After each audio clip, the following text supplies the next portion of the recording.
ladies and gentlemen, and fidel viewers of the program Talking Point, and welcome to the very second edition of the relaunch of this particular program. You know, it is every Saturdays exactly 10:30 a.m. over the airwaves of La Televisión du Monde. It's a pleasure to know you all are tuned to your television sets at this particular point in time to be part of this particular parley of today, to talk through and exchange our various views, trashing out the socio-political happenings in and out of the country. On today's edition of the program, we have decided to talk on the most recent and the most shocking happenings throughout the week. We talk about the effectiveness of back to school in the two English-speaking regions of the country. We are also going to talk about the present xenophobic chaos which is ongoing over there in South Africa. We are also going to comment about the life of this great legend, if we could term him that way, the late president or former president of Zimbabwe, Robert Mugabe. Those are the three chosen topics of the day, and you know you can participate through SMS when it is the time proper. And you know, on the program every Saturdays we have guests apt, alert and keen brains who are very much whip smart in order to participate on the program. I'm going to begin with you, Mr. Etundi Albert. Good morning to you and welcome. Good morning, Belvian.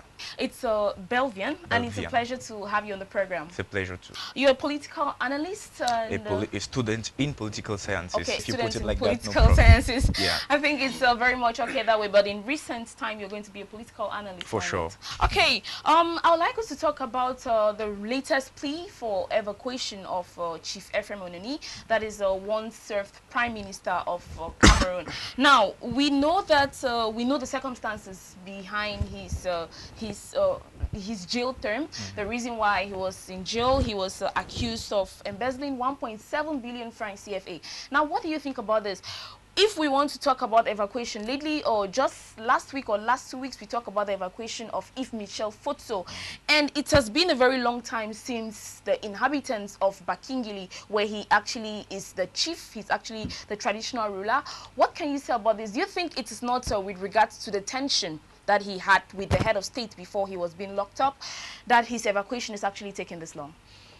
What I want to say is that I see this as an opportunity because many people actually voice out the fact that he came with this request to be evacuated after if Michel Fosso was also evacuated. So I think he judged that that was an opportunity for him to also ask for this evacuation. But now the question we want, that I and many people asking, is why should these people be evacuated when we know the terms of accusation?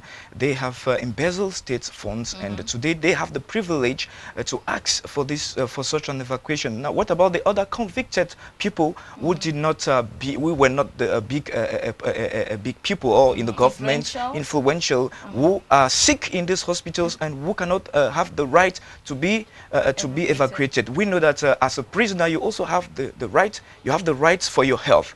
Every time, if you're sick, you have the right for your health. The only thing that is restricted is your freedom.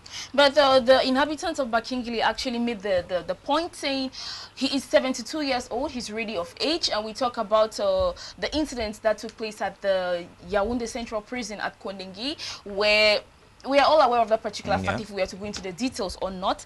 Now, according to their point, they say Chief Ephraim Ononi was actually affected by this particular casualties that went on in prison, and he's facing serious health difficulties. It's a plea for his evacuation.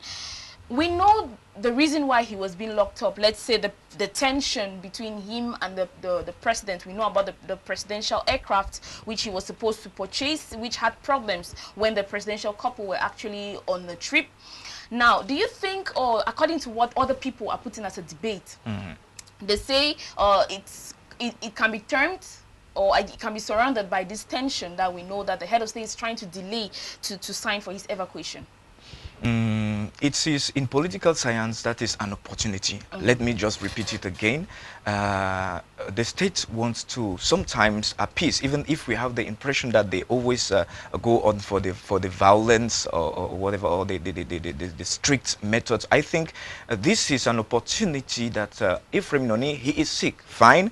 I am not the doctor. I don't know the health reports that were given, which proves that he was affected by the outbreak. if we had a doctor here or somebody who knew more about this, he would have told us what were the reason or what is the cost of this illness. But now I say Ephraim Inoni as a politician is very wise. He's political wise, and he thinks this is the time for him to ask this privilege, because everybody is watching, and if the government allow this, if the president accept to evacuate for his evacuation, this can create a sense, a spirit, some sort of appeasement for what is happening actually between the governments and the Anglophones. I think it might be a way of appeasement, and the people who are actually pleading for this to be to happen are aware of this, and they take it as an opportunity. Everything can be considered political. This we are making this thing politic today because there are other stakes. If he goes there, fine. Anglophones, especially those who have been pleading for his evacuation, will feel good, and this can be a way through appeasement before waiting the inclusive dialogue, between the different actors. But it's worth noting that the throne of Bakingili is presently empty at this particular point in time, or can we say since 2004 or 2009 when he was arrested. Anyway, so still another apt and keen brain is here with us over here in the studio. He's in the person of Prince Joel Mokage. Good morning to you, my learned colleague. Thank you very much, Belvian, for having me. It's a privilege being with you, and good morning to the million telespectators of La Television Juma. Welcome. You're very much welcome. You're a journalist, very, very much informed. Sure. Okay, you're welcome. I want us to talk about this present tension that has been stirred up between the Cameroon Football Federation, FECAFOOT, and also the Professional Football League, which has been suspended, the Professional Football League of PSMenge, which has been suspended. This decision was made last week at the Executive General Meeting of FECAFOOT. Now, what can you say with regards to this suspension of this league and PSMenge's reaction to this, saying it's unjust? It's invalid. It's unjust and invalid. What do you have to say? The first thing I want to say here, Belvian, is the fact that this suspension brings to limelight one aspect. It brings to limelight one aspect that there is a lot of bureaucracy in the country, Cameroon. Cameroon is a country that you have a ministry that has sub-ministries, okay? And that is what is causing a major problem in the country, because when you have Seydou Njoya, who is the president of FECAFOOT, I believe that FECAFOOT is football. It's football as a general. When you come down inside football and you break another segment and call it professional league, and now you give it to General PSMenge, who is a military officer, whom without his expertise so far as football is concerned is problematic. But we know this Professional Football League was operational since 8 years ago, even before Seydou Bombojoya was president of FECAFOOT. Normally, that's why I'm saying that problems like this come up. The problem is already up, okay? And PSMenge says that his decision is invalid, and that he's going to take his mandate until 2020 when it expires. But I think that the take-home message in this kind of situation is just very simple. It's a problem in the country where you have a ministry that is supposed that is an umbrella ministry, but the head of state, in order to satisfy some of his friends, in order to satisfy some persons who are politically submissive, he decides to create a sub-organ of that ministry. Now, problems like that are bound to keep coming up. Why? Because the boss believes that he is the boss and is accountable only to the head of state. Whereas another person who is appointed by the head of state believes he is accountable only to the head of state. And as such, problems like this need to keep coming up.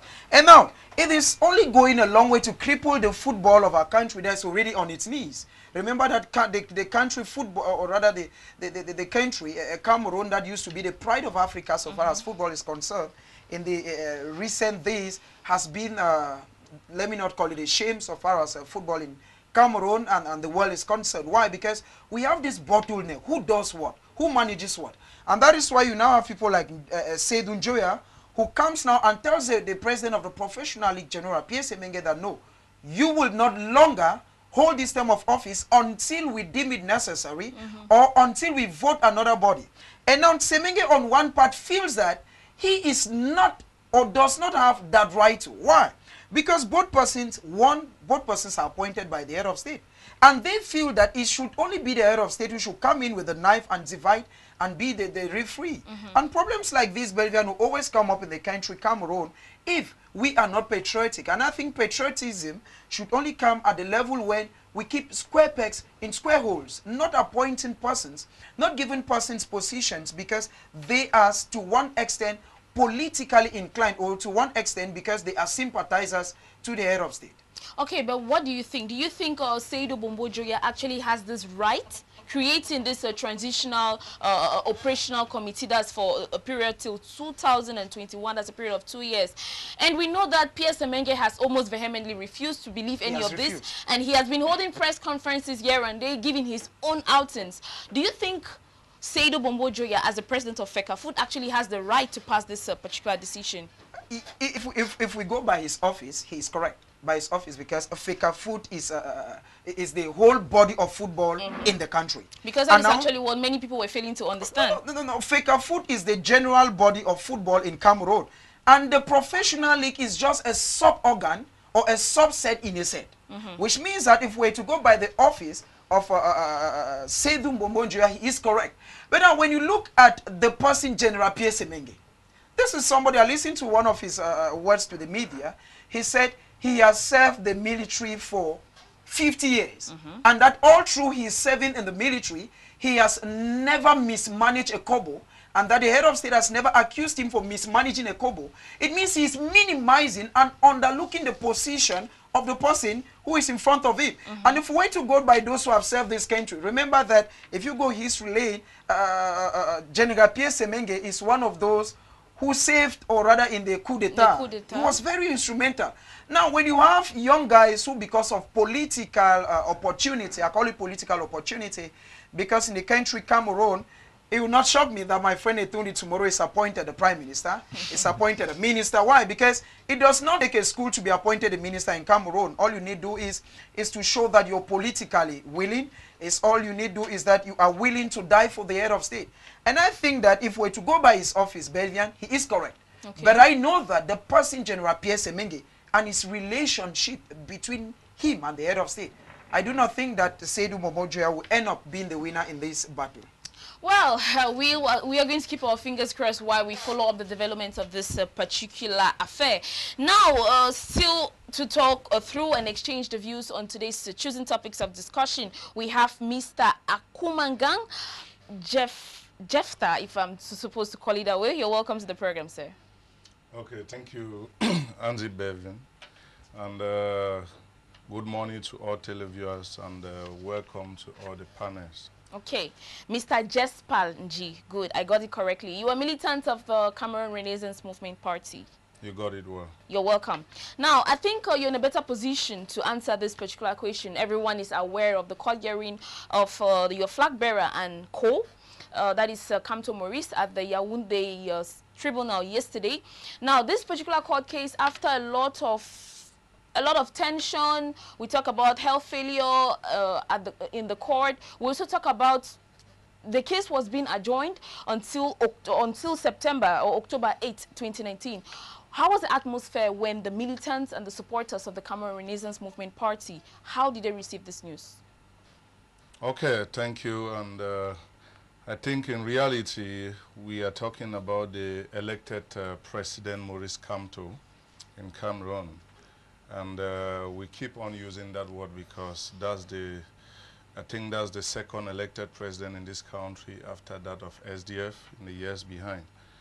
So looking at the court bearing yesterday, Cameroon government up to date have no accuse and nothing to lie on in order to give condemnation to my president. And sorry, for real, this hand-given leadership in Cameroon, that's what we are fighting, that it should stop. And in reality, if you look well, the government in place, given in fact that the head of state have given his signature already, you know what it means. So meaning whosoever he is now, he's not more, he's just there to bear the name. But you know, when they talk of leadership, is signatory. And if already giving the signatory to another person means already that's a technical way of giving out the powers, just like the powers was given to him by Aijo, of which we are seriously fighting that this hand-given leadership in Cameroon should not exist anymore. And if we look well, the elected president, Maurice Kamto, up to date, they are struggling to go into his past position that he occupied as the minister in this country to see if they can look and see some areas whereby they can incriminate him through there. They have seen none of that. And then coming back with the accuse of the party members destroying. Look at the court section yesterday. Why is it that at the court section they keep on picking people to go and lock in jail? Is it acceptable? And then what offense did these people commit? Is it an offense to go and take part for a court session? Well, if I got the information right, according to sources, that several protesters were being arrested at the Yaoundé tribunal yesterday because of the protest that was creating tension over there. So then, what do we call tension? They were just simply, you know, asking that Kamto should be liberated, and moreover, they will keep on adjourning this case up to which level? We needed the conclusion. If they want to jail him, then they go ahead, do it. And if they want to release him, they do it, because the real truth here, the president in power sees no reason why he had to jail Maurice Kamto, and for that reason, I don't know if they are still struggling to look for a way to negotiate and send him out. But in reality, I think for people who don't know, the Renaissance Party is still like struggling, and you will not believe that CPDM is having meetings everywhere in the country, all parts of the countries, but they will not accept MLC to have theirs. So I don't know if we have just, is it a dictatorship leadership we have, whereby if you don't belong to that party, then you are not a Cameroonian? If you want to stand and say no to the system in place, then you are looked as an outcast. So I believe it is right time for all Cameroonians to know actually that there is no offense as far as Maurice Kamto is concerned. And in the days ahead, rest assured, Belvian, we will joyfully come back here to talk about the release of Maurice Kamto in the days ahead. Okay, arrested on the 28th of January 2019, he was charged for hostility against the fatherland, illegal political grouping. I don't know if that is the meeting which the Cameroon Renaissance Movement actually organizes, destruction of public and private properties. And lawyers have it that he might or he risks facing a jail term. Okay, I think normally, lucky enough, they have banned this death warrant that they used to give to people, and then today now they give life in jail.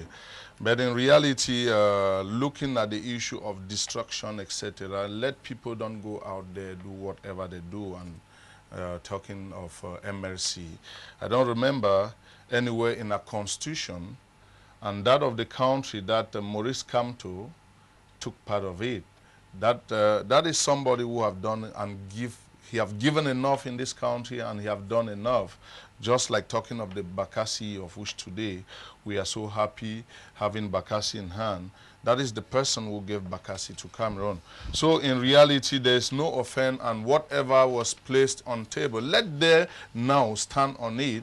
And then, will we like say when the teachers in Northwest and lawyers, by the time they were striking, they destroy places? No, it was a peaceful march we were doing, and we never destroy anywhere in Cameroon. So whatever offense, I believe in the days ahead, justice will speak the truth. And I just pray that whosoever have this case at hand should maybe ask his conscience, because a lot of these people don't have any conscience again when it comes to justice. Well, fingers remains crossed. After having opening the curtains of today's program, I think it's time for us to introduce our very first topic. On today's parley, that is going to be talking on the effectiveness of back to school in the Northwest and the Southwest regions of the country. School resumed, or was supposed to resume throughout the national territory on the 2nd of September 2019. How effective was school resumption in these two English-speaking regions? I'm going to begin with you, Mr. Etundi.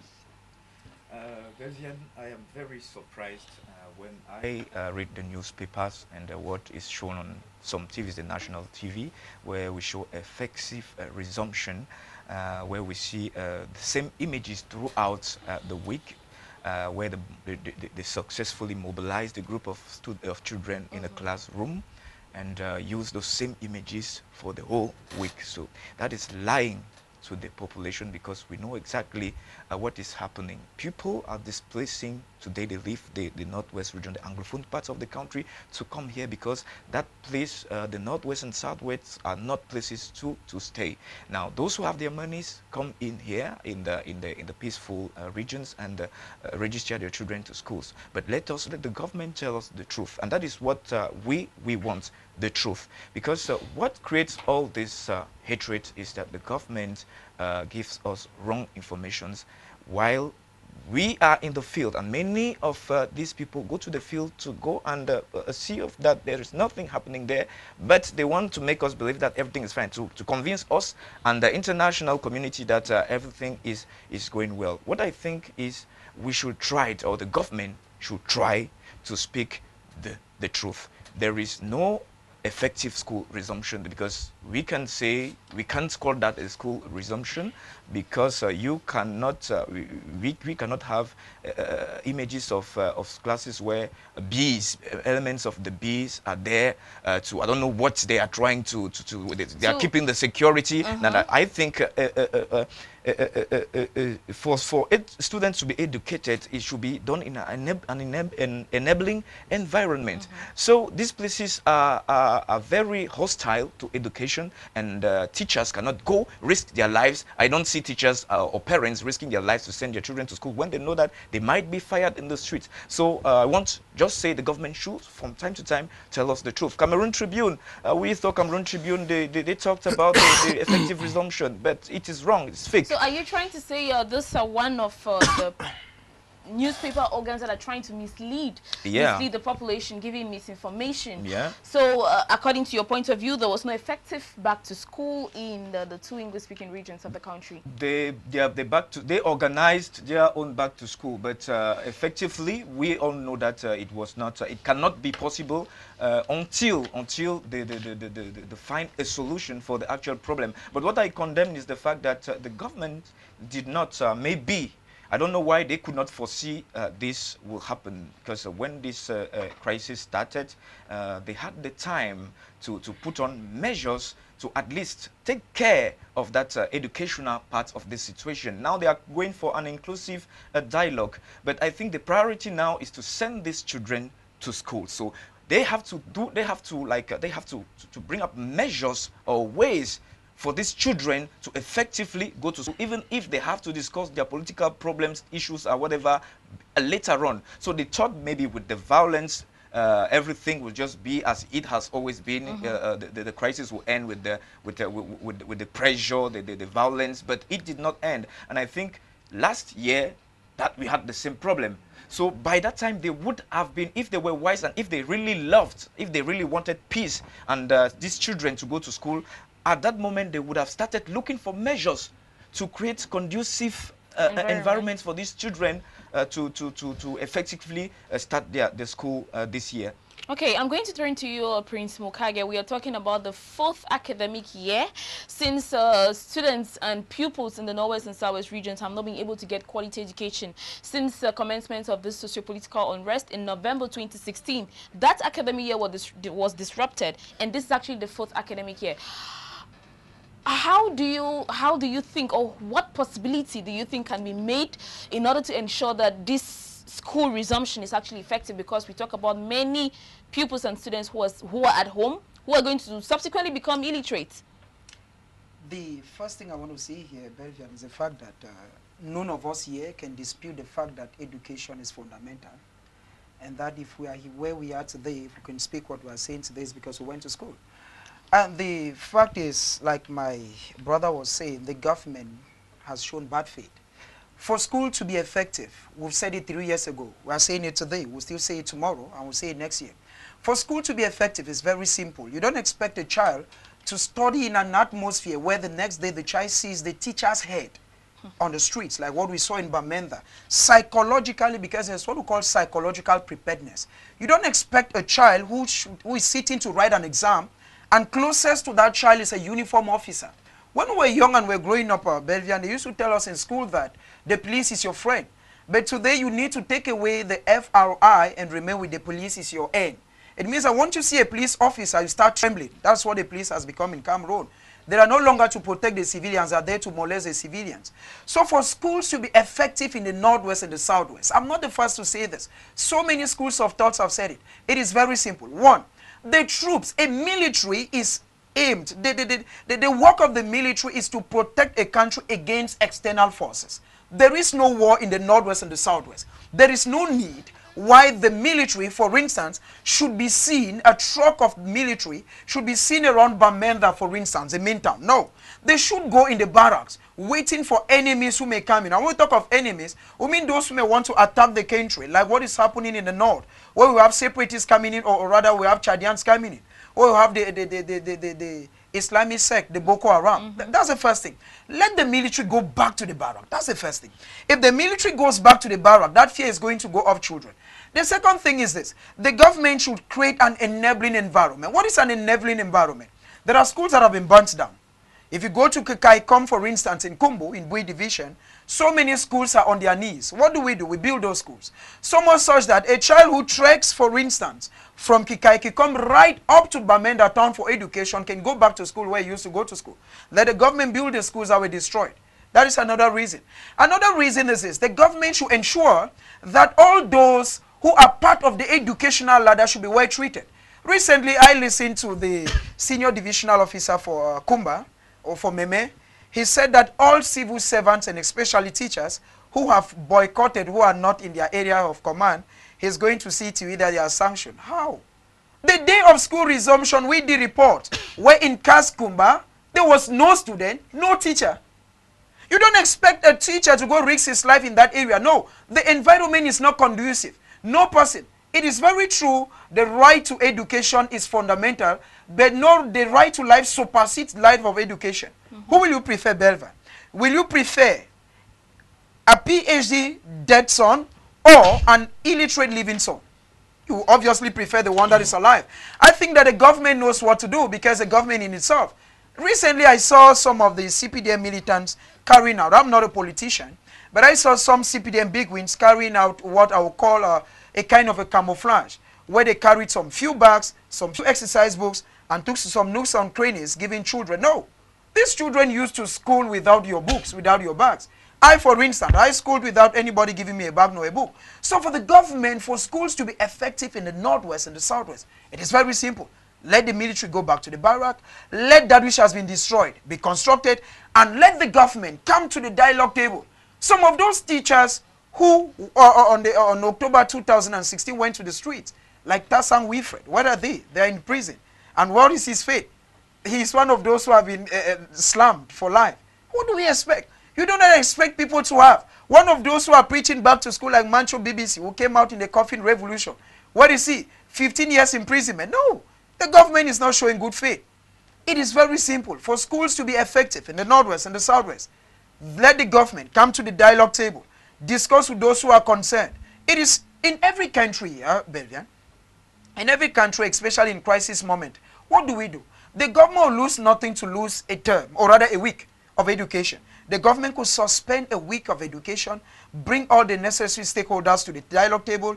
What do we do to ensure that there is effective school resumption in the Northwest and the Southwest? Because schools may have resumed in other areas, but schools have not resumed effectively in the Northwest and the Southwest regions of Cameroon. Okay, Ms. Nji, can we say the government failed in its back-to-school campaign? Because we talk about a press conference that was held by the Minister of Communication, Rene Manuel Sadi, and the Minister of Secondary Education and Basic Education in the nation's political capital, Yaoundé, ensuring or assuring the population that school is going to be effective, school resumption is going to be effective. Now we see 1 week has passed since this presumed date or that was slated for school resumption, and nothing was made so far in Northwest and Southwest region. Can we say the government of Cameroon actually failed in its back-to-school campaign? Yeah, actually the government of Cameroon have failed. Reason being, In the days behind, since October 2016, when the teachers get up and said no, they had a point on the table, and the point was the educational system in Cameroon, which means they needed it to make things in order, whereby we can't be in Northwest and then in the Anglophone regions, whereby you will now bring Francophones to come and impose their system to us. That was the whole story. Then the lawyers equally, they had an issue that was common law. I'm just struggling to bring this issue out, whereby we see, for us to see where the government have failed. The lawyers had an issue that was an issue of common law put on the table, because if you get the word very well, common law, it is a document, it is an English document whereby it was translated into French. But they needed that law to also come in the original version whereby it was translated. You can't take something calling common law and you translate in French and then impose it in the country because you want everybody to believe that Cameroon is French-speaking country, of which we talk of bilingualism. And now if we say Cameroon is one and indivisible, for real, Cameroon is not one. Because if we discover that in the southern Cameroon region, we call it ground zero, the north and the southwest region, there is no school, and in the other regions, all the other 8 regions, people are happily going to school. I said it last time in one of the media, that a Francophone is not a friend to Anglophone. They have never, for one day, make a lock up that it is more than enough in the Anglophone region. Let us make a lock up to like support our brothers who are dying on street, dying in the bush because of whatever. But I would like to pose you this question, Mr. G. You made a statement that actually automatically breeded another question. The Francophone are not friends with the Anglophone, or do not love the Anglophone. When you talk about Francophones and Anglophones, I really want you to make the viewers actually understand, because it's getting me mixed up somewhere. Yeah. Reasons why I say Anglophone, the Francophones are not friends to Anglophones. Who are Francophones and who are Anglophones? English-speaking and French-speaking Cameroonians. Now, when I talk of Francophones, when we said Cameroon is one and indivisible, in this country we have 2 English regions, of which they are Anglophones. And we have 8 French regions in Cameroon. These 8 regions are functioning day and night, 100%, and all is well. No, if we want to talk about the regions in the country which actually has a problem, we're talking about 3 regions. We have the Far North region, we have the Northwest and the Southwest region. Let's not forget that the Far North region has been suffering from Boko Haram attacks since 2014. We are still talking about it today. There is serious unrest at that particular area. Even talking about the recent report that was released in a decree signed by the Prime Minister and Head of Government, he said that the the economically damaged areas and regions of the country are 3. The Northwest, the Southwest, and the Far North region. Those are the 3 disturbed regions of the country. So when you try I really want you to expatiate more. Yeah, of which back to school is effective in the Far North region. We have an issue Not here. very effective, according to sources, not all that way effective, okay. Because schools too over there have been burnt, houses, properties have been lost. There is instability too in the Far North region of the country. Yeah, burnt by the military, like what they are doing in the North and Southwest region, or burned by who, or by the Boko Haram. In reality, I think we should like put things on the table and make it clear. Reasons why I use this word and being so harsh on it is because I believe if one part of your body is ill for one reason or another, let's say your eye, you have the whole body and just this finger can put you lying down throughout, right? But then you won't like minimize this finger because it's just a finger and you decide to cut it off. Because in reality, if you bear with me, I'm sure both of us sitting here, if we are all Anglophones, I'm sure one of us must have at least 1 or 2 IDPs home right now, whereby internally displaced. Reason being they have come over. Why have they run from that region to this one? But I have not seen no one who have left that far north region coming in here to come and relocate. In reality, we need to look something for the problem. And I'm not equally saying leaders from that far north regions who are locked in there because of the Boko Haram case. Prince Joel, I think I'm going to go with you. I want to add something. Okay. I think that we should struggle to clarify certain issues. The problem in Cameroon is a general problem. It's a problem of government and the governed. Okay, it's not an issue of francophone, anglophone. I'm one of those who do not actually go too well with the word francophone, anglophone, because we're all Cameroonians, take it or leave it. But what is ongoing in the country is that one part of the country, that is the English-speaking part of the country, feels that it has been relegated to the bottom and feels that its own laws, like he said, the common law, he started up well. I'm not saying that is wrong what he was saying. He started up very well because the common law system, Belvian, is very simple. The common law system is pragmatic. It means that you judge somebody based on what you meet the person doing. A very simple example. If he has 4 children, and I have just a child, and he steals, say, a bunch of plantains, and I steal a bunch, according to the common law, they may want to know that, no, he has more children, and I have less, and I have fewer children. That they are looking at the context. Whereas with the French system of law, it is the accused is guilty until proven not guilty. But with the English law system is the accused is not guilty until proven guilty. That's a common law system. Now, when he talks of Anglophone and Francophones, I think that is one of the statements that have torn us apart. An Anglophone is somebody who comes west of the Mongol. That is it, the first person. An Anglophone is somebody whose educational ladder is purely English. Now, there are people who are purely French, that is birth, mother, father, but they took their educational system. I give a very simple example. A colleague of ours, Mimi Mefo, very few persons, in fact, people were dumbfounded to hear she was from the West region. Yeah. Why? But she's a Francophone. Because paternally, she's French-speaking. Maternally, she's English-speaking. Okay? Now, we need to bridge that gap. We need to reduce that gap where we think that Francophones are the problems to the Anglophones. No, I beg to differ.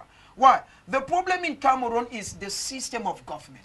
The government in place is so stereotyped. The government in place is that kind of a government where if Belvian is a governor today, it is very normal that Belvian's grandchildren must pass through Enam. But if Prince is a farmer, it's very normal that Prince's grandchildren must be farmers. That's the kind of system we have in Cameroon, and that is why Anglophones rose up and felt that no, it is not because my father was a farmer that I must be a farmer and that my children must be a farmer. Think of it, if you get a list of those who graduate from Enam or those who graduate from Emia, look at the names. It is Ndongo. It is all those names that come from the central region. At one time in this country, the competitive exams into Enam, you may be shocked. Out of the 30 names that were to enter Emia, 27 were from the central region. That is the thing that Anglophones are fighting. Anglophones feel that power should not be centralized, that power should be decentralized. It means that if you come even from Misaje, if you come from Akko, if you come from Akwaya, you should be able to benefit from that power that comes from the central region. It is not because I am an in-law to the head of state that I should benefit certain privileges. All of us, we are Cameroonians, and we all love the peace, work, fatherland, that is the motto of the country. We should not have certain privileges because of our political inclinations. There are those from the northwest and the southwest who belong to the CPDM that are benefiting a lot. That is going to agree with me. Of you who you want your life to change so that you join the CPDM, and the next day you may be appointed, or your children may enter the competitive exams of INAM, and tomorrow they become divisional officers. If I may add something. Yes. Yeah, if I may add something, I am a typical example of what we call a bilingual Cameroonian or a pure Cameroonian. Because I grew up, my father is a Francophone, my mom is a Francophone, but I did my nursing school and primary class 1, class 2, up to class 5 in Boya. Then I went back to Yaoundé and I did my university studies in French, which was a very difficult situation. So I did my studies in French. I struggled to have a master's degree, and I started suffering the same thing Anglophones are complaining about, because because when I went to run for concours like ENAM, EMIA, I was always frustrated because I thought my scripts were not even read. That's the first thing. Because you should know something. When these papers go there, your names are not on the scripts, on the answering sheets. Your names are not there. The only thing that can identify you there as a Francophone or an Anglophone is the language you use to answer the questions. That is it. So we should be very careful. And today, if you go, you see, when you talk about Francophones or Anglophones hating Francophones, hating Anglophones, or Anglophones hating Francophones. No, let me tell you the truth. Even if today there is this federal system, if we adopt the federal system, I tell you, I will run for the Anglophone section. I will run to the Anglophone side of the country. Why? Because I know the two. I know the two systems of functioning. I know the morality of each of the two. And I think that the best person who should rule this country should be capable of understanding these two types of Cameroonians. Now, talking about you talked about the fact that talking about still the hatred. You are militants of the MRC. What has the MRC done to solve this problem? That is one question. Two, the leader of this MRC is not an Anglophone. And again, most of these guys who leave the Anglophone sections to migrate to immigrate into the French parts of Cameroon. Have you ever heard hostile stories, Francophones rejecting the Anglophones? No. Have you ever heard the Anglophones rejecting the Francophones? No. So this type of debates or this type of views should be avoided because we are out to construct something. I, today, am dating an Anglophone lady. She is an Anglophone, but she's a Buddha. But a Buddha Anglophone. I don't know how it came about, but she's an Anglophone. And if we have, if we have children today, these children are going to be pure Cameroonians, not Anglophones. And there is this again. We should know that today there's a new generation that is coming up who are not aware of the turmoils that have been before. If you have had problems before, that is your problem. Today we are trying to build a Cameroon where we have two equal languages that are being spoken. We need you are building a country for pure Cameroonians, not for Anglophones or Francophones. And let us say something, we should be very careful. All those who are fighting for this power or whatever have their interest into it. You are in MRC because you have an interest being a partisan or being affected to that, affiliated to that school of thought. You have your reasons. I am not for the CPDM. I am not for the opposition party. I am for the change. And we should make sure that the next person who comes and lead this country should be somebody who is fighting for the interests of the country. Because if we come to MRC debates and the government, and it will be something else. And even if, Mr. Jespal, if I'm supposed to pose you a particular question, you were talking about marginalization. We all, or many people, have it that the Cameroon Renaissance Movement Party is a tribalistic one. Most of its supporters are from the West region. And we talk about the October 2018 presidential elections, the atmosphere surrounding this whole thing. If we are going to put up this particular debate of marginalization and love for French and English-speaking parties, automatically, if the West region is French-speaking, it means supporters of the Cameroon Renaissance movement are French people and are not English people. You try to differentiate these two groups of people. Belvian, I'm so happy because the debate is somehow very interesting.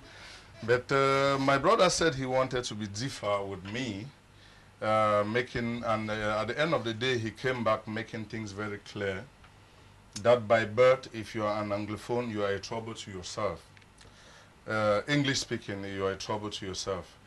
Why did I say so? In reality, if you look just like he said, Enam and etc., when they discover you are not the Atana coming from the western region, from the east region, etc., central region, you are a problem to yourself. Normally, in reality, if we look at I was talking about the language, not the I was talking about the language and not the ethnic or the tribe. And like he was saying, I talk about two languages. Cameroon, we have two speak. That is a problem of governance. It's not a problem of it's not a problem of language. We are indirectly saying that somebody from the West region suffers the same consequences like you. I am from the central region.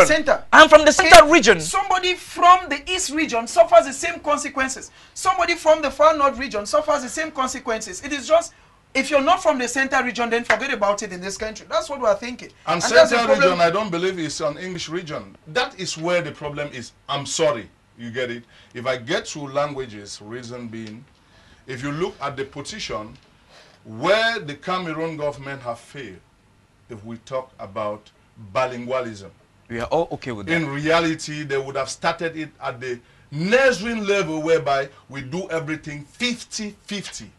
All schools, you get it? Of which here in Cameroon, each school you will hear this is a bilingual school. You will never meet one bilingual school in Cameroon, being it private or government sector.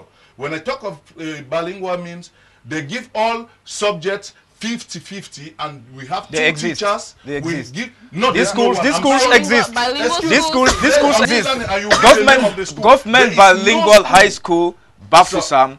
I am coming from. But before from reaching there. at that government bilingual high school at the university, I mean secondary school. Primary. Secondary school, Bafusam. Government bilingual secondary school, Bafusam. When I was living in 2009, going to the university, there was that special, yes, that was where students or children in that class will learn both French and English, and we do all the subjects in French and in English.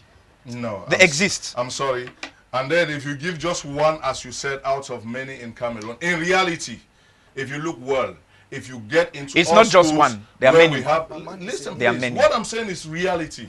You will not see bilingual schools whereby all subjects, if we talk of math, you have a math teacher in French, math teacher in English in one class, whereby we say this class, if today you are going in for, let's say, is it B math, accounting, etc. Excuse, I'm talking of my subjects. You find it in French and English. There is no school because they are not ready to pay teachers who will go in, because you will find out that at the end of the day, the number of teachers you will have in the school will be it will be more than being it in the private sector. And given in fact that the government is going in for money making, instead of educating the Cameroonians, they will look by the entrance, they will not think about the knowledge the children will bring out. For that reason, you come to discover that in reality, for the fact that in the primary, from the nursery up to the primary, secondary, and university, if we start differentiating that this person is an Anglophone because you decide to study English, this person is a Francophone because you decide to study in French language. At the end of the day, you studying English, of which English is one of the most the highest language that is speak in the world, whereby we do encourage even our Anglophone brothers to do same.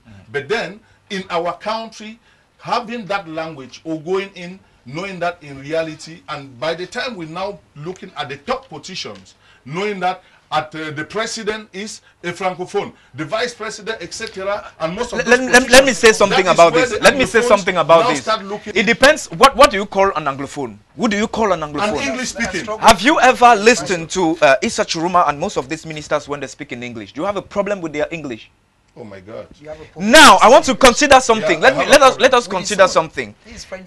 This is a bilingual country where whereby all Cameroonians are supposed to be French, to speak French, and capable of speaking English, like of speaking the two languages. Now, if they appoint somebody who has what it needs to be a minister in one post, do you think that because he is from the north, there is a problem? Do you think that the Anglophone tribes or the Anglophone ethnics are the only problem and the only people who have problems with having positions in the government? They are the most. If you look at what is happening, Bamilikes have been complaining. It's a tribe. The only thing is that they speak in French. It's not the problem, but the only fact is that they are Francophones too. But if they were Anglophones, it would have increased the number of people you call Anglophone with Anglophone culture. Especially if we want to. The problem is not at the level. The problem should not be at the level of the ethnics. We have the Anglophone problem is the Anglophone problem. I'm facing the problems of Anglophone. I'm also an Anglophone. I'm also a victim of the Anglophone problem today.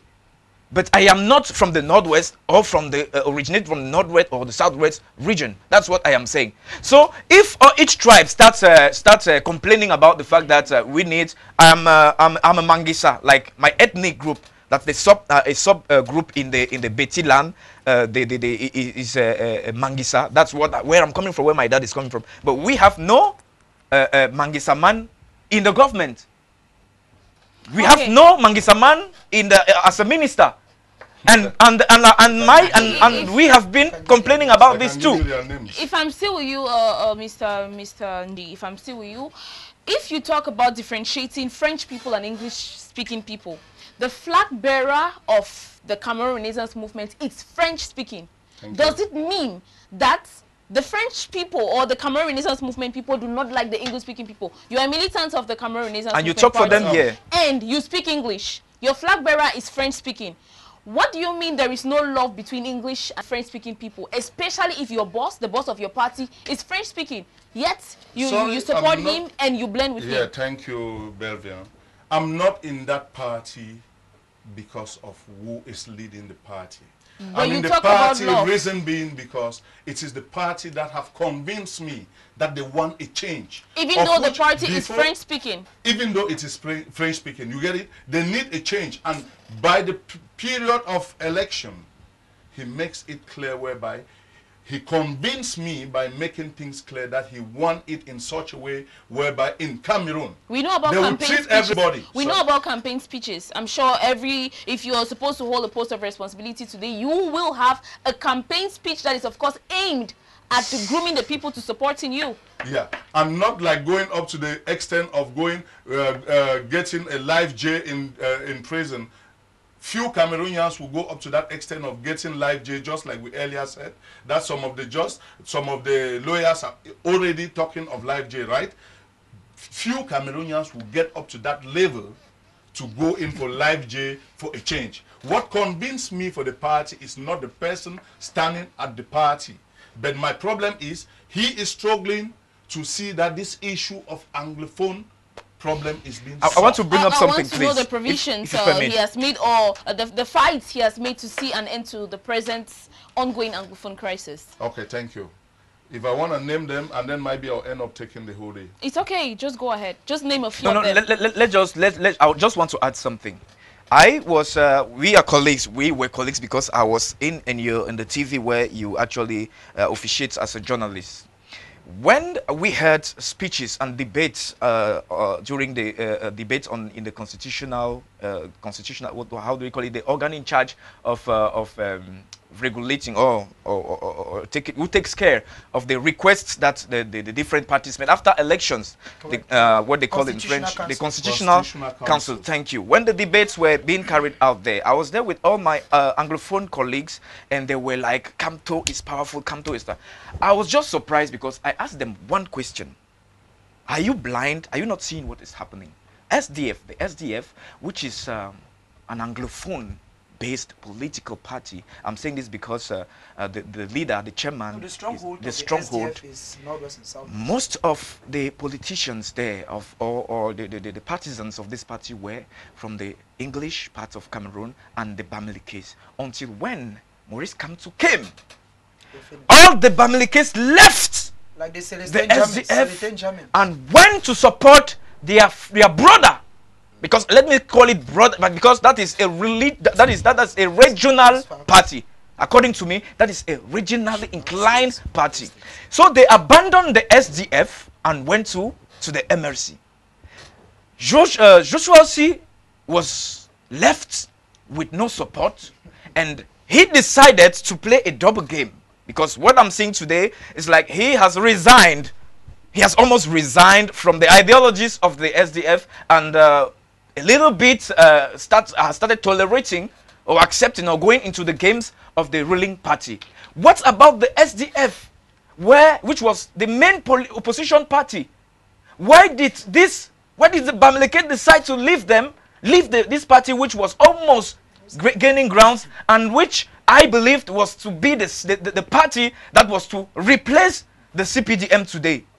So can you explain that? How can you be so blind?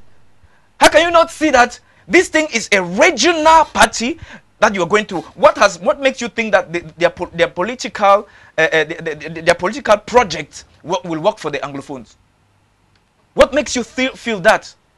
That's a question. What about the solidarity? What about the political solidarity between the Bamilikis and the Anglophones in the SDF? What do you think? Because it's good that you're here because you tell us. How do you see that? Do you feel that Kamto has better ideas or better political projects for Cameroon than the CP, than the SDF? Okay, thank you.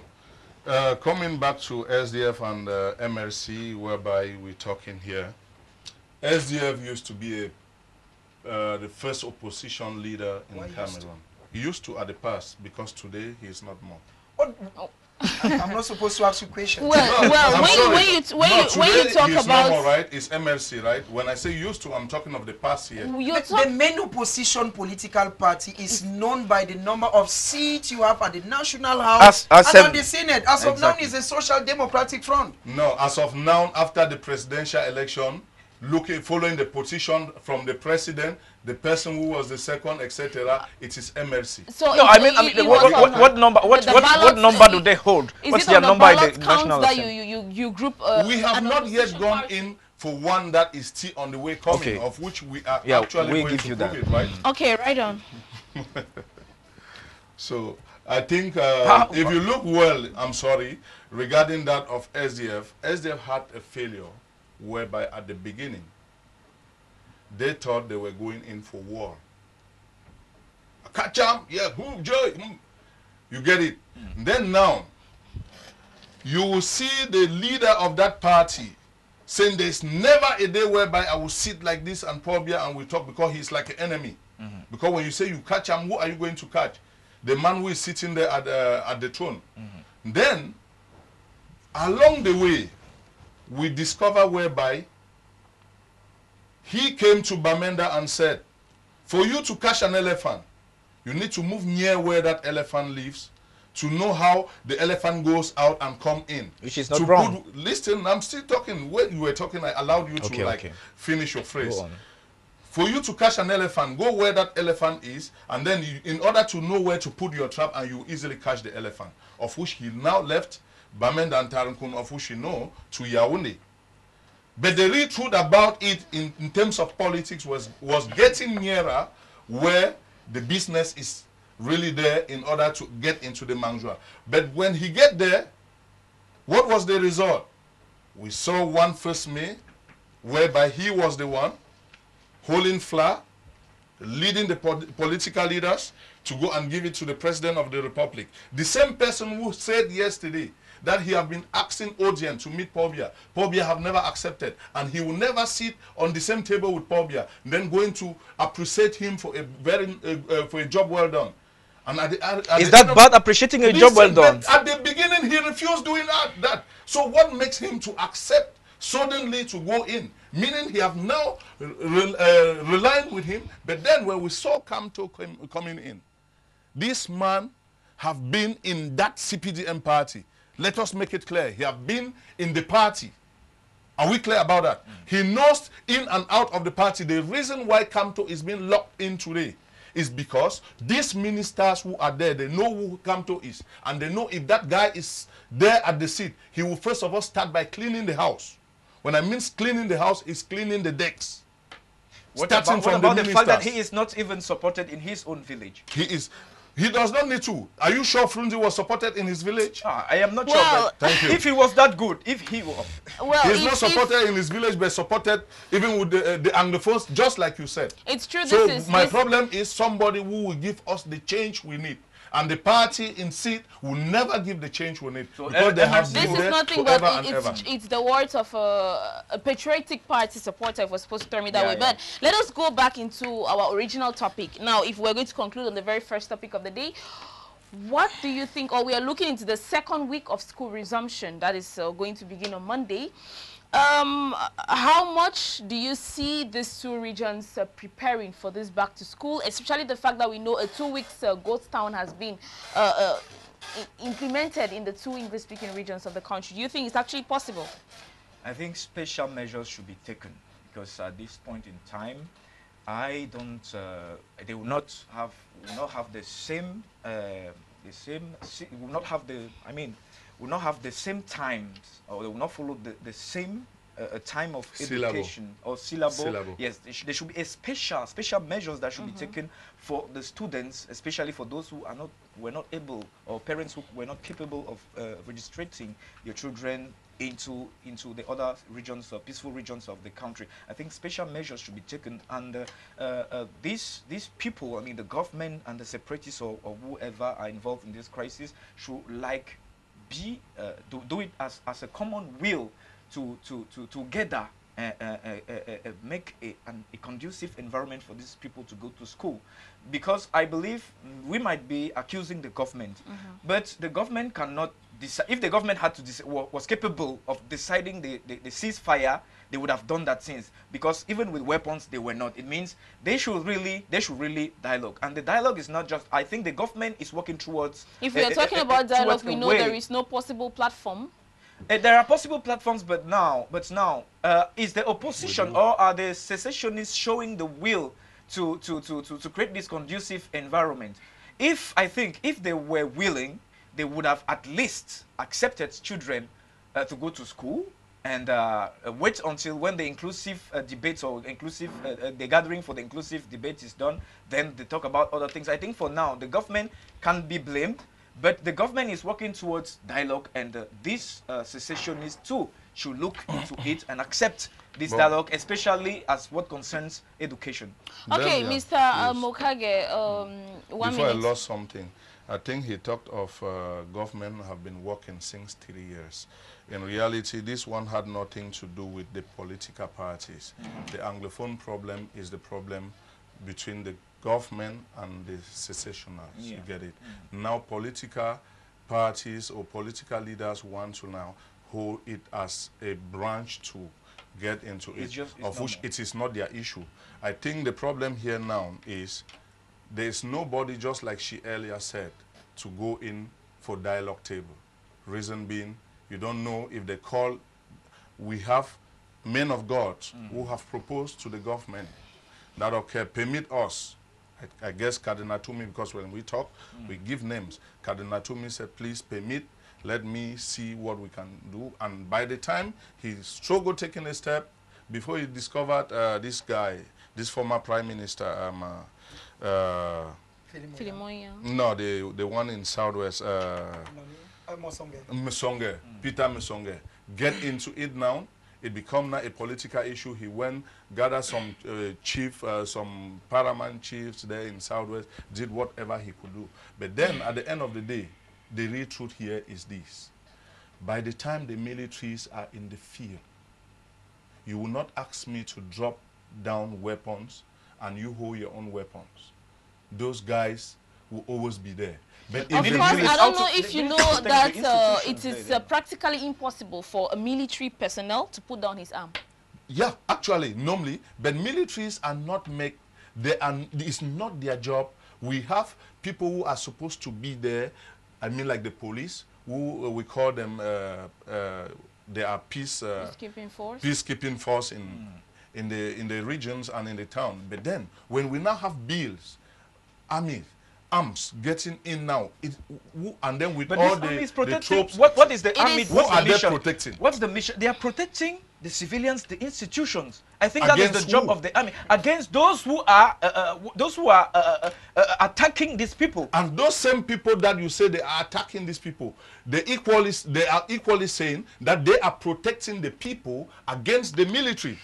Well, this is quite totally a different debate we are trying to get into. But if I'm supposed to pose you this question, Prince Joel, 2 weeks or first week since school was supposed to resume has been wasted, like you rightly said.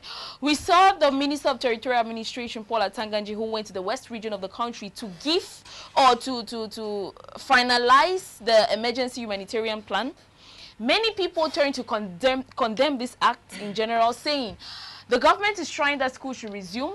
There are many people who we know that just simply flee from this northwest and southwest regions just to seek refuge where they think they are safe. Now, the government is trying to campaign for back to school, and yet we still see ministers going to give grants to the same people we know are internally displaced.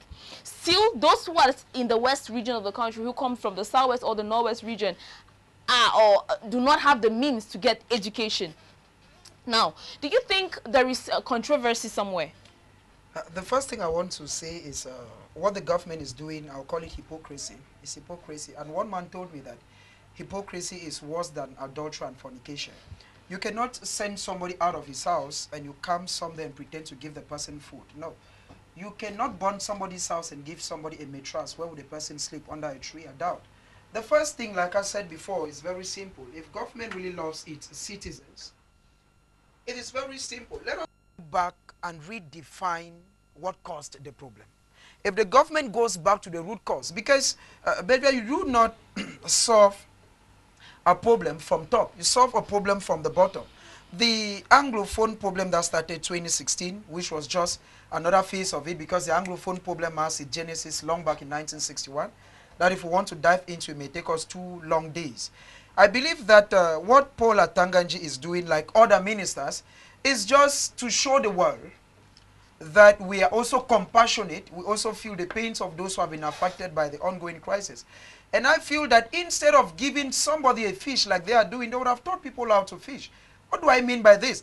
If you are, for instance, you were in Kambe, like what is ongoing now, if you go to the whole Donga Mountain, for instance, it is just government bilingual high school Kambe that is accommodating all students from these areas in that school. And they are under tight security. It means it is the military that surrounds our whole school. Students cannot study in that kind of an environment. And when you come now and you give a child a book and a pen, will you give that child accommodation?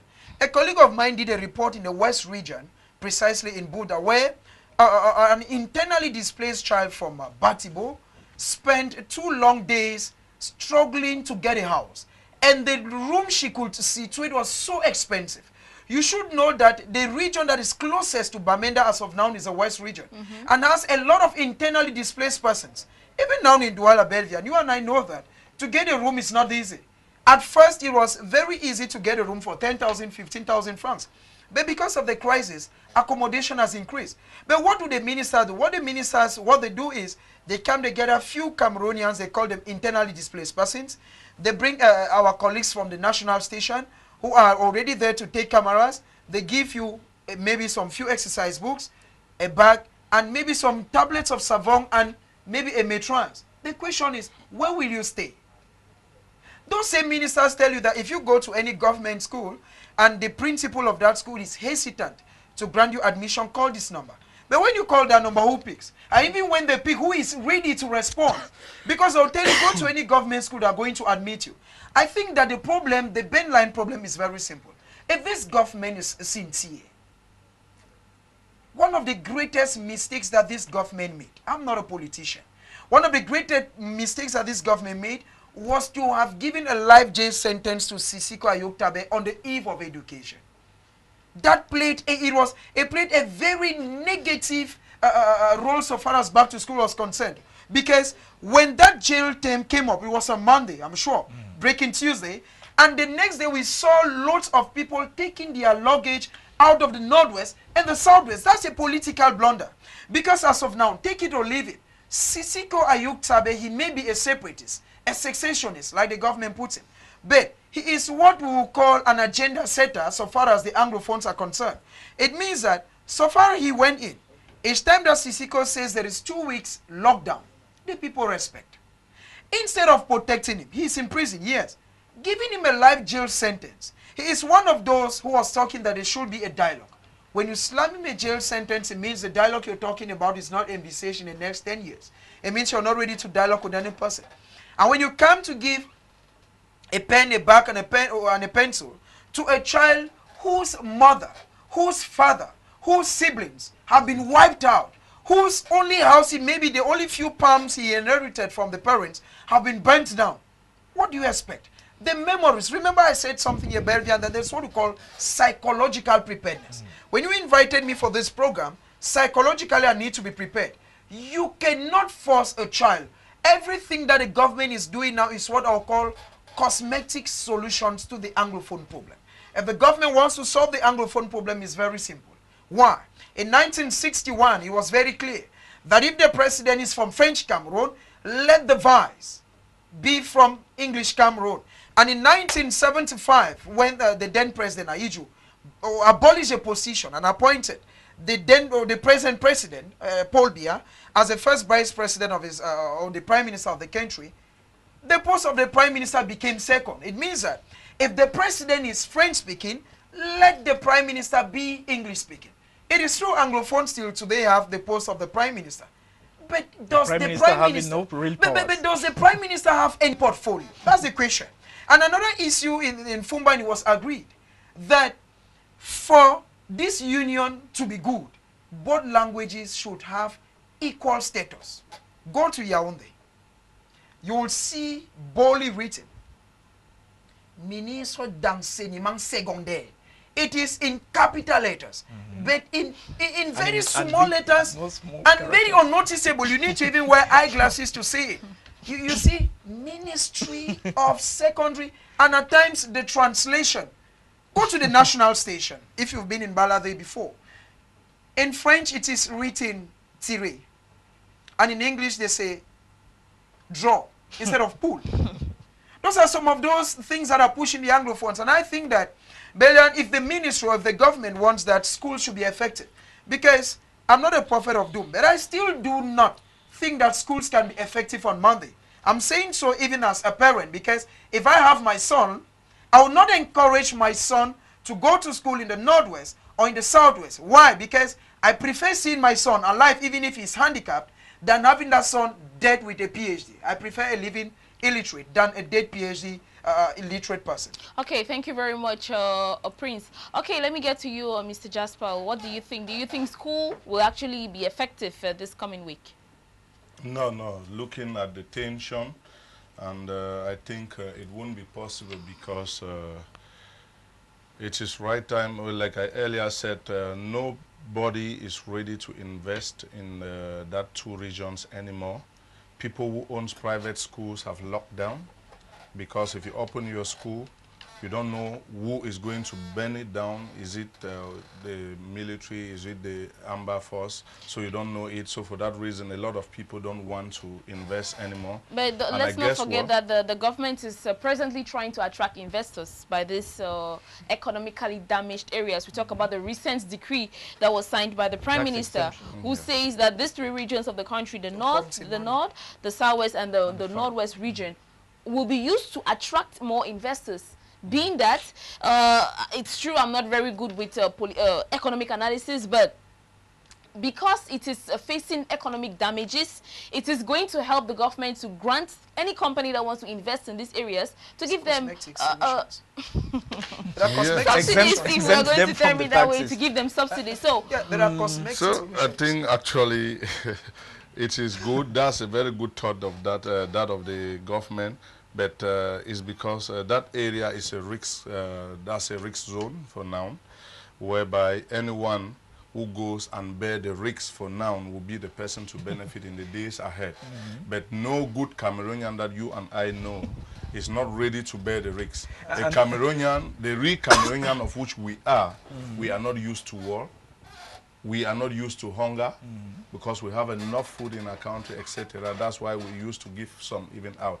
So for me, I think in reality, most of these people displace themselves out of the region in order to look for classes, schools here. And most of those people who were investing there are now investing out of the north and southwest region. And then if whatever is remaining now is the government structure. And with the government structure, some of the structures have been burned down, it has been and then imposing teachers to go, you know, even if there are military there to guide that children should come, the military will not guide these children from there back to their home, not to talk of the teachers. So in reality, with the tension, I think, as my brother earlier said, back to school without dialogue is a problem. It can't work. And in reality, dialogue with the head of the Anglophones, as we can say, Ayok Tabet, I don't know with who then you have to dialogue. So which means the government have already said it, no dialogue, there must be back to school, because this one now is like by fire by force. As most of these leading church they have, and it is failed. Okay, like closing this particular topic on effectiveness of back to school in the Northwest and Southwest regions, let's now take a tour through what the various newspapers, bilingual and English-speaking newspapers, had as major headlines throughout this week. The press review will be right back.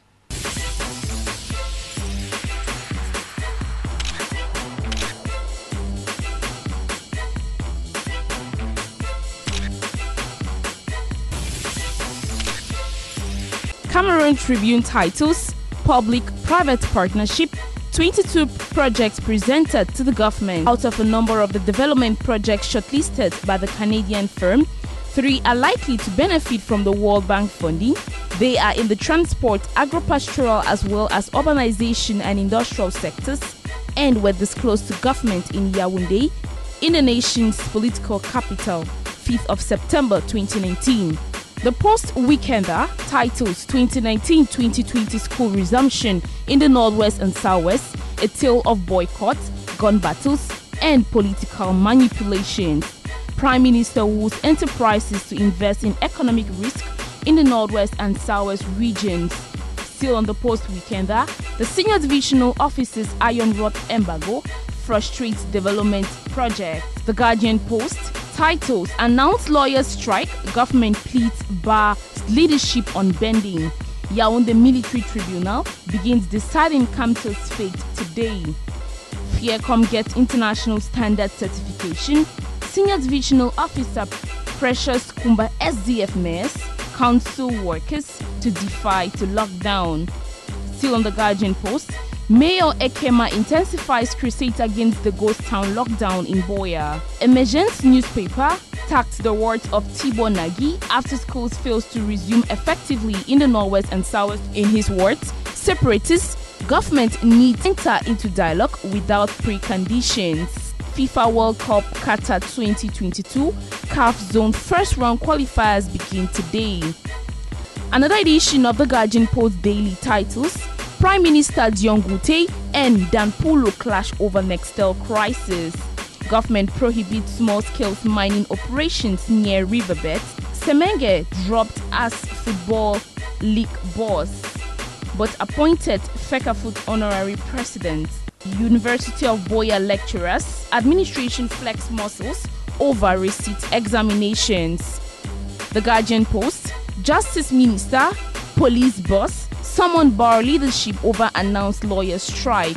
The outrage over kidnap of female journalist Mary Namundo of Radio Bonakanda, Boya.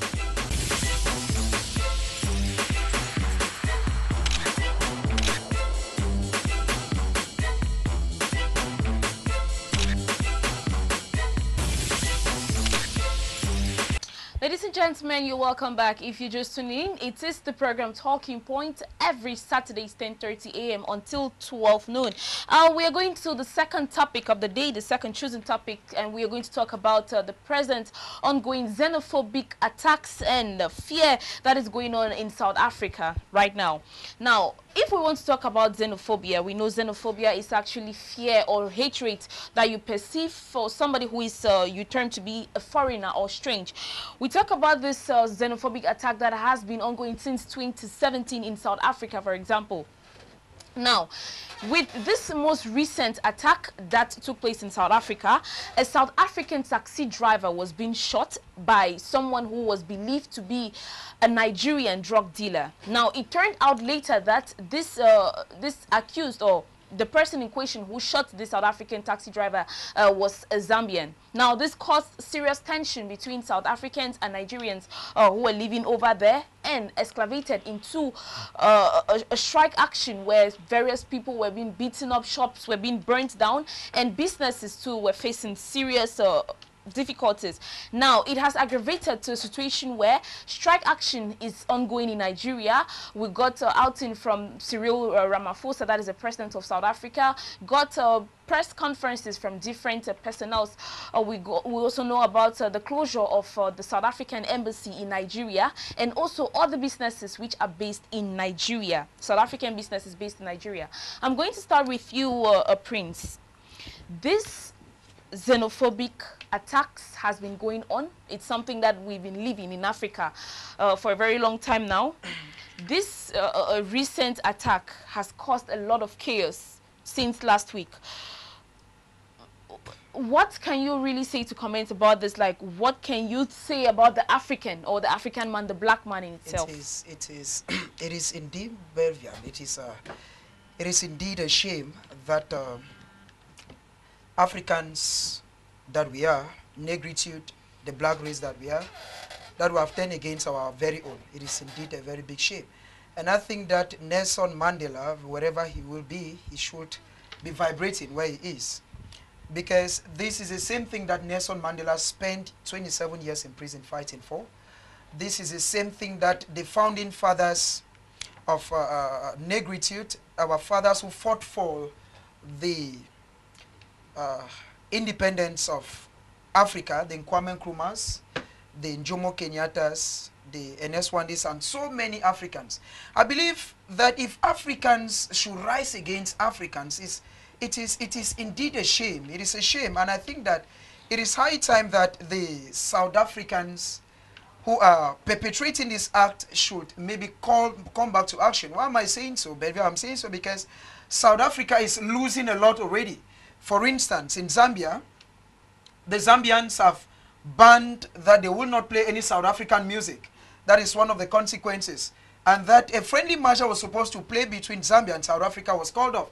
And we have Nigerian artists like Tiwa Savage recently that was to have one of her concerts in South Africa on the 22th of September. Say she will not be there. And I think that if this thing was done maybe between, I'm not a racist and I'm not a segregated, I'm not like promoting separatist tendencies, but I feel that if this thing was against maybe the whites, it would have been, we could give it a second thought. Better than African country, against an African country, because South Africa and Nigerians are those that will call African giants so far as the economy is concerned in Africa. That South Africa and Nigeria that we look up to as the giants of Africa, and as countries that we think that, because when life is hard on a Cameroonian, for instance, we start thinking of South Africa. We start thinking of going to neighboring Nigeria. But now, when life becomes hard, or when we have South Africans fighting against their own very Nigerians, then I think our last days are not far from us.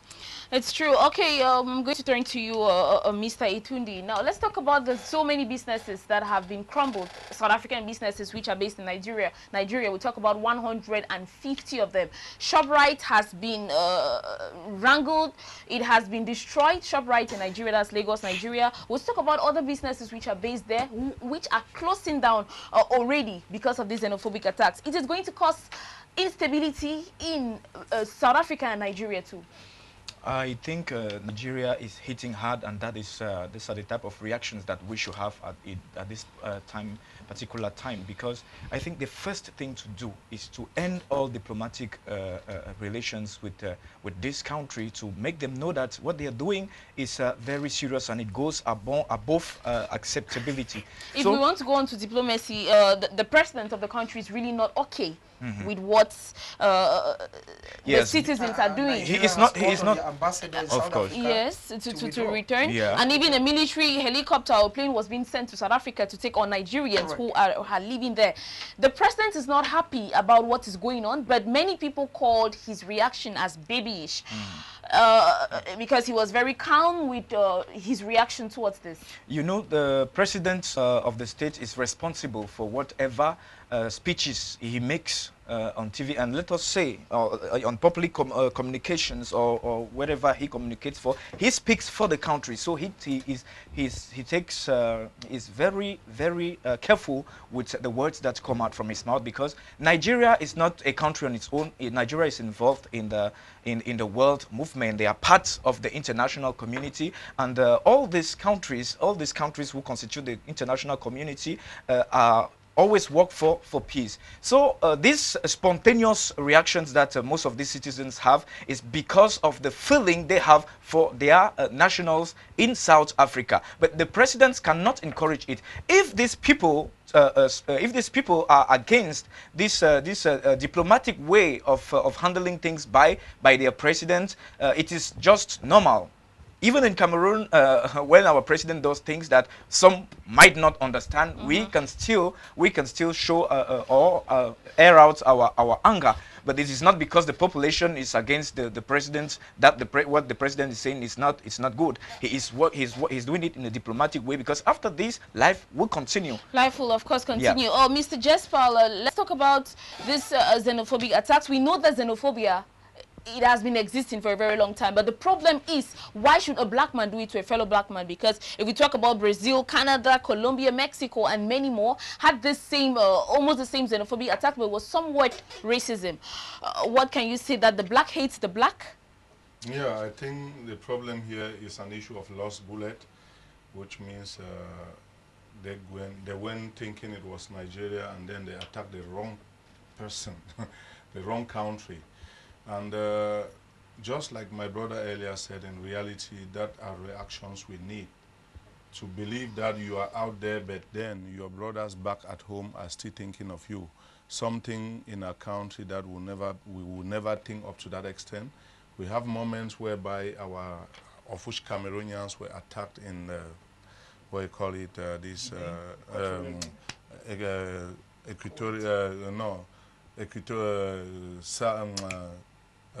Guinea. Equatorial Guinea. Yeah, they attacked us, and if you look at Equatorial Guinea comparing to Cameroon, it's just like one region in Cameroon. Yeah.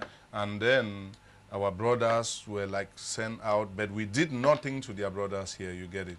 And again, in Cameroon, there's that issue of laissez-faire, which Nigerians will never accept. Bear with me, I've worked in Nigeria. You cannot get into Nigeria, you take a Nigeria citizen, you Cameroonian, to go and lock. When you reach there at the police station, they'll call you and ask your documents. But here in Cameroon, I think whosoever can put a Cameroonian for life jail, you get it, being it black, as far as you have the money. So, and again, if you look again, I think in Kuwait, we have our sisters who cried for help, and the president just like sent a jerk, bring them, and that was the end of the story. So I think for me, I don't see it bad for the Nigerians to react, but then they have overreacted. But you know, in every case that comes up, people always take advantage. They take advantage and do other things. Just like the crisis we are facing today, bear with me that there are ministers that they don't even want this crisis to stop. Yeah. Because they will always rush, those people are already fighting. Please, for money, we want to go. You know, that is where they make their own money. Okay, thank you very much. We had the numbers in which you could reach us through SMS. This gives us opportunity to take certain SMSs. Good morning. I think what Mr. G is saying is perfectly correct. It's sent by Tatang. We take this one. He says, "Hi, I'm watching you from the Northwest. Your program is interesting. My name is Sharon. If the government is full of Francophone and they don't make things easy for the Anglophone, then the language fight. So let's stop trying to talk out of fear and let's speak the truth. Secondly, at your local levels, you cannot understand so many things, but the language fight. I prefer to keep my identity anonymous." Okay. We take this one. He says, "Hi, good day. This country is one. My name is Zamzam Zambo." We take this other SMS. It's true, there are so many messages. We can't take all at a time. Good morning to the viewers and to you on the studio. I'm enjoying the program, but I have a little worry about what Prince said. How can the government rebuild the damaged schools when roads are blocked in most affected areas by the Amber Boys? It's true the government can demilitarize the towns, but I think you should refer to both government and Amber, that's government and Amber, do not be biased. Point out the errors of both parties, putting us in this mess. Thank you. It's Juliet from Bonaberry. We take this one. This other message saying, "Sirs, being Anglophone is not just speaking English language, but being born with the Anglophone culture." We take this one. He says, "Good morning to the panelists in the studio. I want to make clear the point here. You have an Anglophone problem and you have a Cameroon problem, which is a problem of governance. The Southern Cameroon and the East Cameroon." It's Elvis from Boya. It's rather very unfortunate. We can't take all the SMSs because time is actually not on our side. It's on this note we need to close the curtains of today's edition of the program Talking Point. Thank you all very much. Mr. Prince Joel Mukage was with us, journalist. Thank you very much, Mr. Akumangang Jespanji, militant of the Cameroon Renaissance Movement Party, and to you, Mr. Etundi Albert. Thank you all very much for your presence. It's a privilege being on set.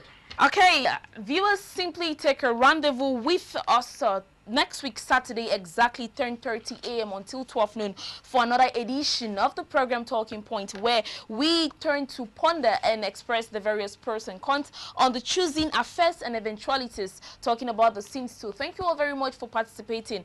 Thank you, and make sure you remain tuned to the many programs which follow suit. Jean-Martin Kenfak was the direction of this particular program. He was at the techniques. Behind the camera was Romeo Nemangu. My name is Belvian Andite. Have a great day.